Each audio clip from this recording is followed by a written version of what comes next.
You're watching Swipe. Coming up on this week's show. Mind-controlled computers and a portable DNA lab. The new inventions being developed at UK universities. Meet my new friend Marty, a dancing 3D printed robot. He looks like a toy, but he's got a more serious side too. And is this the future of messaging? A new way to express yourself in our Tech News Roundup. Hello and welcome to Swipe. This week we're in central London at the Royal Institution. Their slogan is "Science lives here." And today they're really proving that, because inventors and engineers are showing off some of the newest technologies being developed in the UK. Here's Stu with some of those groundbreaking inventions. So it's punch now. Oh, very good. Controlling a computer with the power of my mind. This wearable neurotechnology allows me to play these games without moving. It could help people who can't move because of disabilities or injuries to communicate.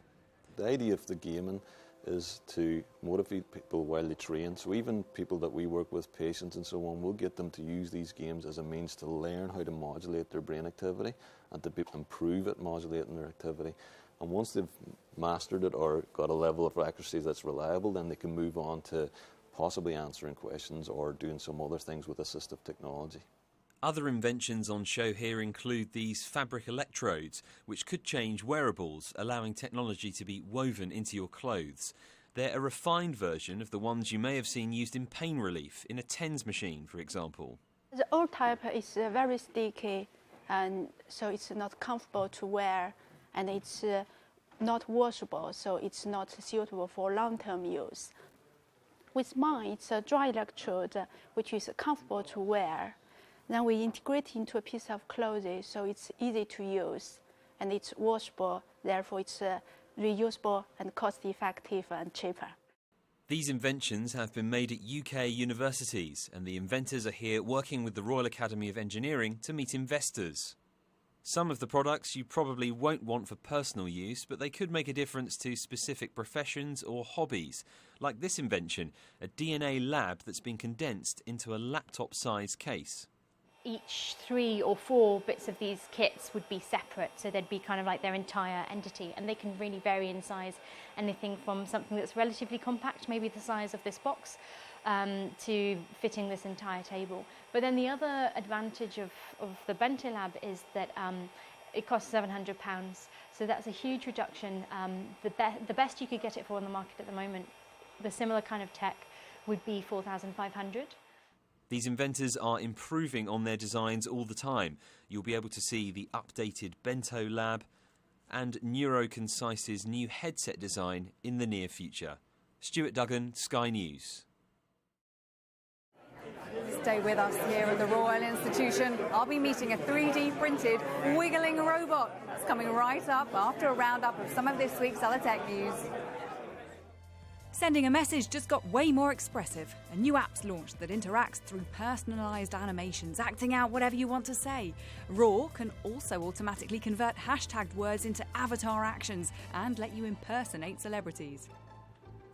And while we're on the subject of communication, take a look at this gadget that apparently fits inside your ear, translating foreign languages. Can you hear me in French? Pouvez-vous me entendre en français? Oui. The creators of Pilot claim it's the world's first smart earpiece, which translates between users speaking different languages. They're beginning crowdfunding on Indiegogo. The clever students at Stanford University have come up with a flying robot that can land on walls and ceilings. The quadcopter can stay perched in its position, filming video for hours until its battery runs out. The technology could be used in earthquake and fire rescues, or for things like crack inspections on bridges and dams. In Rwanda, drones are said to be used for carrying blood and vaccines to transfusion centres to make deliveries faster. The government there is working with US-based robotics firm Zipline to begin the drone flights by August. Stick around for our games review. Doom makes a comeback, and it's not the only first-person shooter we've got in our sights. Now remember that robot I mentioned earlier? Come and meet Marty and his creator Alex here. Hello, Alex. Hello. Now, are these Marty's brothers, or are they all called Marty? Well, these ones are all called Marty because I'm not very imaginative. if you have your own one at home, you can call it whatever you like. And how is Marty different from any other little robot that can shake his legs like that? Well, as you can see, what makes him really special is the way that his legs move. And they actually use fewer motors than a normal robot would, and that makes them easier to program and cheaper to build. And who did you design Marty for? Apart from myself, I designed him for my nieces and nephews. So I just finished my PhD in robotics, and when I was looking for a robot toy to buy them, I wanted something that was a bit more of a real robot, so I decided to build one. So he's a children's toy? He's kind of a children's toy. He's also a real robot, so you could use him to teach all the way up to university level even. OK, so how can we make him move again? Well, we have here something called Scratch, which is a programming language that kids can use. It's really easy. You just click and drag these blocks, and then, so you can see there it says walk, and then kick, and then wiggle. OK, so we're going to make him walk, kick, and wiggle. Yep. Hey. And so a child would have this on their tablet or computer? Yeah, exactly. So they're learning to program as well as playing with a toy? Yep, exactly. Now, see, when I was a kid, if I had a toy, that's great. I love playing with toys. But if I found out that it actually had a dual purpose and it really was trying to teach me, it was an educational tool, I don't know whether I'd want to play with it anymore. It's a tricky balance. I mean, what we have to do is to make it something that's fun. Like, so Minecraft, there's a way that you can use Python, a programming language, to mess around in Minecraft, and it's still fun. So we're trying to do the same thing, where you can use Scratch or you can use Python to play with the robot. And even though you're maybe learning a bit, you're still also thinking about football strategies or other stuff, so you don't mind too much. What about parents? They must have to know how to program to be able to give this to their children. The nice thing about it is that with these simple programming languages, it's just as easy for the parents to get started as well. So the parents can learn about programming in the evening if they want to. And did your niece and nephew like Marty? They did. So Juliet, my niece, is really wanting one, and I need to make another one for her. You haven't given her one yet? Not yet. All right, well, good luck, and I hope she loves it. Thank you.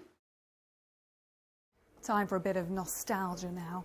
If you remember the early 90s, chances are you played Doom. In fact, it might have been one of the first games you ever played. Well, it's had an update. Adam has reviewed the monster shooter for us and a few other new titles.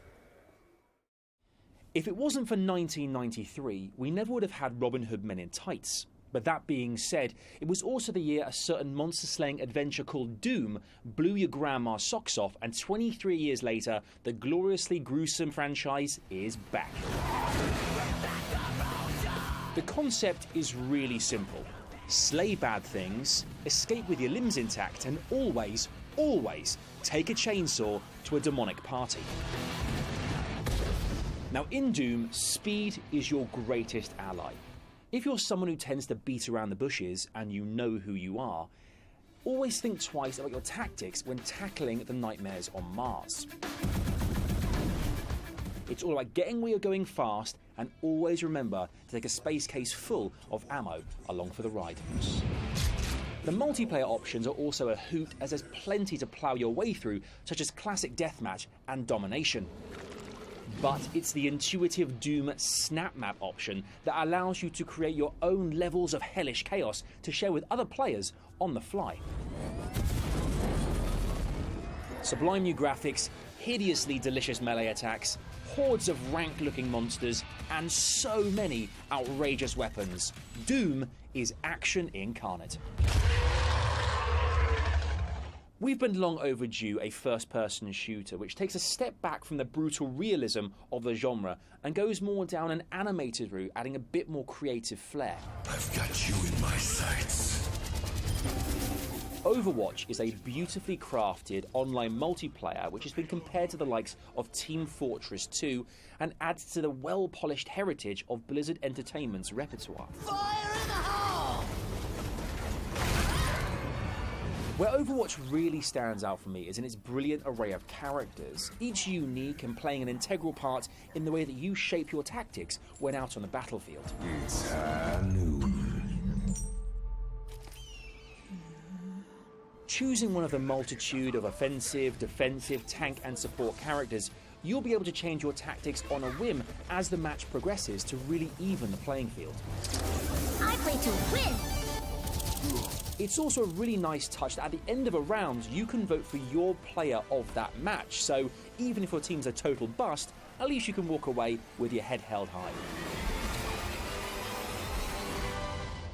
If you haven't dreamt of living in a sewer or fighting men in body stockings, then you haven't lived. You shouldn't underestimate the power of a good old-fashioned hack and slasher, especially when you can play as the Teenage Mutant Ninja Turtles. Cowabunga. The fun's just getting started. Mutants in Manhattan is the latest entry into the series, and you can expect all the old guard back for another beating. The Shredder, Bebop, Rocksteady, the Foot Clan are all there to try and turn Leonardo, Michelangelo, Donatello and Raphael into turtle soup in this cel-shaded beat-em-up. Undoubtedly tying its release in with the new Out of the Shadows movie, Mutants in Manhattan may be better placed in a classic arcade, but I've no doubt that the younger ninjas out there are going to have an absolute blast with it.